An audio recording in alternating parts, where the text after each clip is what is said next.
कलयुग के राज में तुम भी हो साथ में।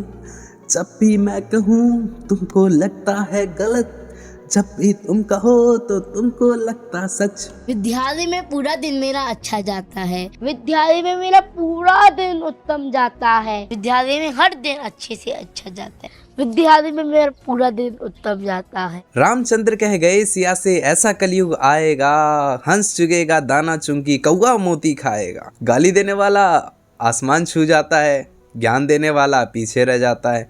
छोटे से छोटे बच्चे भी आजकल ज्ञान देने लग जाते हैं और बड़े से बड़े लोग सोच में पड़ जाते हैं। ये जो अभिनव अरोरा ना, अरे यार मुझे क्यों जलन हो रही है? मैंने इतनी पढ़ाई करी यार, इतना बेकार है कि आजकल बेरोजगार बैठे हुए हैं। मुझे नहीं फर्क पड़ता, मुझे फर्क नहीं पड़ता, मुझे फर्क नहीं पड़ता। सबसे बढ़िया जगह तो यही थी यार कि मैं भी अपना प्रोफेशन छोड़ के बाबा बन जाता यार। पैसे तो पैसे आते, पढ़ने की भी टेंशन नहीं, मौज मस्ती में जिंदगी कटती। क्लास से जो सिलेबस बच्चों का शुरू है, जैसे अभी इसकी फोटो Blink. खैर He's gonna do it. He's gonna do it. Second class से जो सिलेबस बच्चों का शुरू मुझे जलन क्यों हो रही है? मुझे फर्क नहीं पड़ता।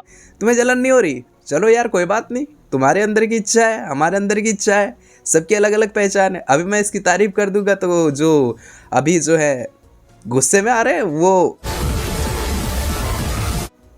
मेरी तारीफ करने लग जाएंगे। अरे यार एक नंबर बंदा है, अभी मैंने बुराई कर दी, थोड़ी सी बातें कर दी, सच्चाई बता दी, कड़वा हो गया मैं। कलयुग है भाई, घोर कलयुग। तू समझा? हाँ। नहीं, तू समझा नहीं। कलयुग है भाई, घोर कलयुग। हम जिस संस्कृति में हैं और कभी भी किसी को कुछ बचना हो ना किसी से, सब कुछ भगवान पे डाल दो। वो तो मेरे ठाकुर जी के फॉलोवर है। वो तो सब भगवान करवा रहे हैं बस। कितना बढ़िया तरीका है ना। हाँ, डेली रूटीन कैसा होता तो आप मुझे अपना स्केड्यूल बताइए। आपका जो डेली रूटीन है, आपकी जो दिनचर्या है, जो आपकी दिनचर्या चलती है। 3:30 बजे जग जाता हूँ। मैं 3:30 बजे, 3:30 बजे मैं सुबह 3:30 बजे मैं 3:30 मतलब इतना तगड़ा इसको रट्टाफिकेशन करवाया है। मैं 3:30 बजे, 3:30 बजे मैं सुबह 3:30 बजे मैं 3:30। बस एक चीज बोलना, ये अगर किसी ने पूछ लिया तो यही बोलना है, बस रट्टा लगा देना। आप अपने किसी प्रियजनों की उंगली काट करके खा सकते हैं। आप अपने प्रियजनों की उंगली काट कर, आप अपने प्रियजनों की उंगली काट। अरे यार बाबा होते हैं, अपना ज्ञान का जो भंडार है ना उससे लोगों को समझाते हैं, मतलब अलग अलग उदाहरण देते। ये बालक तो नहीं, मुझे तो एक ही उदाहरण देना है क्योंकि मेरे पापा ने सिखाया है ना। यदि आप 50 साल की उम्र में भक्ति करने लगे हो तो भक्ति नहीं है। यदि आप 50 साल की उम्र में, यदि आप 50 साल की उम्र में, अगर आप 50 साल की उम्र में करने लगे तो वो भक्ति नहीं है। तो यार ऑडियंस को टारगेट करना ना बहुत बड़ी बात होती है। यानी कि अगर तुम्हें ऑडियंस को टारगेट करना है, आप ओल्ड ऑडियंस को लाओगे तो कितने दिन नहीं टिक जाएंगे।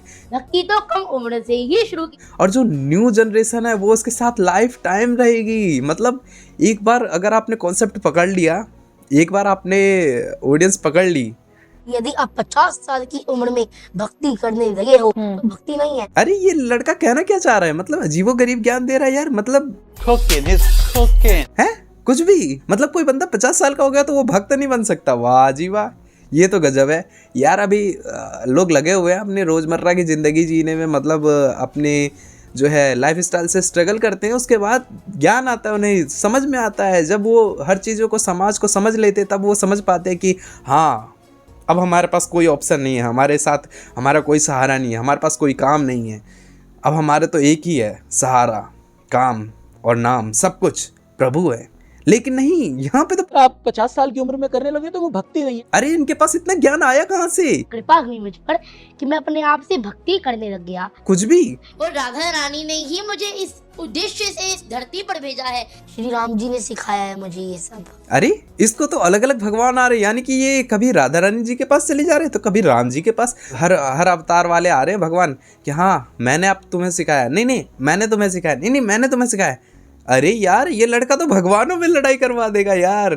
ये तो नारद मुनि लग रहा है मेरे को, बच्चा नहीं है, नारद मुनि लग रहा है जो कि भगवानों में आग लगवा के बाद में बैठे बैठे देखे ओ भगवान लड़ रहे, मैं यहाँ पे अपना बिजनेस प्लान और बड़ा कर लेता हूँ। मैं आपको एक उदाहरण से समझाता हूँ, मैं आपको एक कहानी से समझाता हूँ। एक कहानी से आपको इस बात के बारे में बताता अरे एक कहानी तो इनके फैमिली का हिस्सा बन गया है। इसका मतलब कि रट्टू मियां ने रट्टा ही मारा। लेकिन यार ज्ञान का भंडार तो कभी भी कहीं भी शुरू हो सकता है ना। मतलब इससे एज का क्या लेना देना। वो कहते हैं ना कि प्यार किया तो डरना क्या है। वही वाली कहानी हो रही है यहाँ तो। लेकिन यार ज्ञान जो है ना वो सबसे ज़रूरी है। और कलयुग की बातें तो याद है ना, कलयुग ने कहा था कि ढोंग बनेंगे पंडित और फंसेंगे लोग, हर जगह होगी मोह माया और रो रहे होंगे लोग।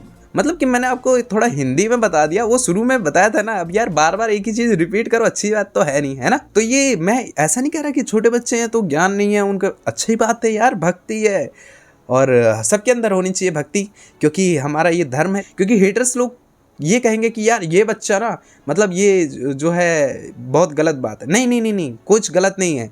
अगर आपके अंदर की भावना है, आपके अंदर का भक्ति जाग रही है, अच्छी बात है, आप लोगों को ज्ञान दे रहे हो। लेकिन ये भी तो दिखाओ कि आप ज्ञान ले भी रहे हो।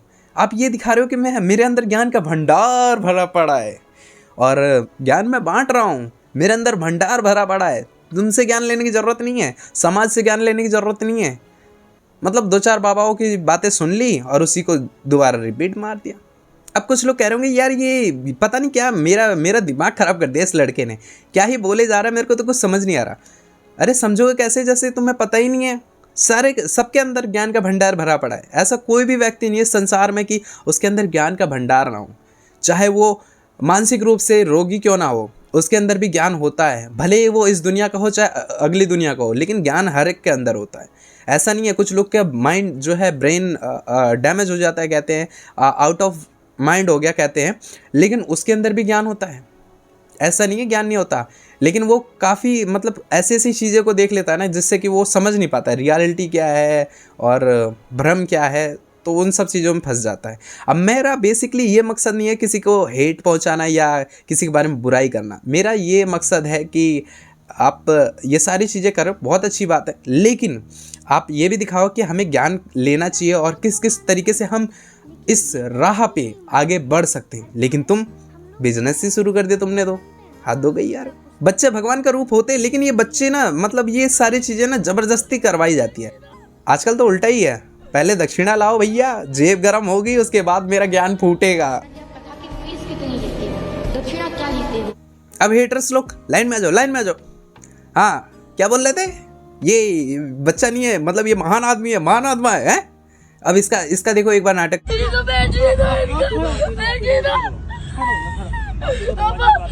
अब यहाँ पे इस बच्चे ने क्या एक्टिंग करी है ना। हाँ अब हेटर्स लोग लाइन में तो आ ही गए, अब देखो जरा है। नहीं एक बार और देखो तुम। हाँ कुछ समझ में आया नहीं है ना। अब आप कह रहे होंगे इसमें कहना क्या चाह रहा है, हाँ ये भक्ति कर रहा है, वो थोड़ा सा इमोशनल हो गया, बापा जा रहे हैं। नहीं अरे यार इस वीडियो को देखने के बाद तो यार भगवान जी की आंखें देखो, भगवान जी भी तंग आ गए। ढंग से देखो, गौर से देखो, भगवान जी की आंखें ऐसे हो रही है कि बेटा कितना झूठ बोल रहा है, आना तो तेरे को मेरे पास ही पड़ेगा, उसके बाद बताता हूँ मैं तेरे को। है बड़ी एक्टिंग चल रही है तेरी, है बेटा ऊपर पहुंचो तब बताते हैं हम तुमको। पहले के टाइम पे उन्हें गुरु माना जाता जिसके अंदर ज्ञान का भंडार हो, जो कि एक आपको जीवन जीने का मार्गदर्शन दे सके। लेकिन यहाँ पे तो कोई ज्ञान नहीं है, बस ये भगवान की भक्ति दिखा रहे और अपने ही भक्त बना रहे। हाँ ये बच्चा जो है ना, मेरे को लगता है कि हाँ ये ज्ञान देने लायक है।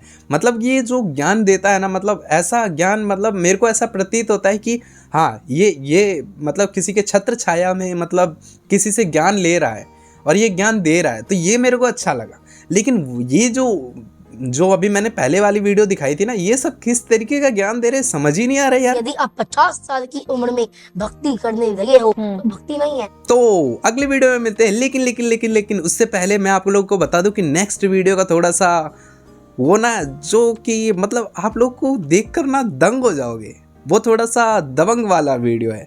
क्योंकि उसके लिए आपके अंदर जज्बा होना चाहिए कि आप वो चीज़ें देख सकते हो।